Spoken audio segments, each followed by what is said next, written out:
Абай Құнанбаевтың 20-шы қара сөзі. Тағдырдың жарлығын білесіздер, өзгерілмейді. Пендеде бір іс бар, жалығу деген. Ол тағдырда адаммен бірге жаратылған нәрсе. Оны адам өзі тапқан емес. Оған егер бір еліксе, адам баласы құтылмағы қиын. Қайраттанып, сілкіп тастап кетсең де, ақырында тағы келіп жеңеді. Ақылы түгел, ойлы адамның баласы байқаса, осы адам баласының жалықпайтұғын нәрсесі бар ма екен?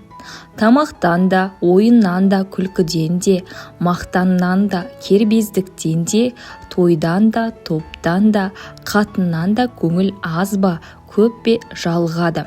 Оның үшін бәрінің ғайыбын көреді, баянсызын біледі. Көңілі бұрынғыдан да суи бастайды. Дүние бір қалыпты тұрмайды. Адамның қуаты, ғұмыры бір қалыпты тұрмайды. Әрбір мақлұққа Құдай тағала бір қалыпты тұрмақты берген жоқ.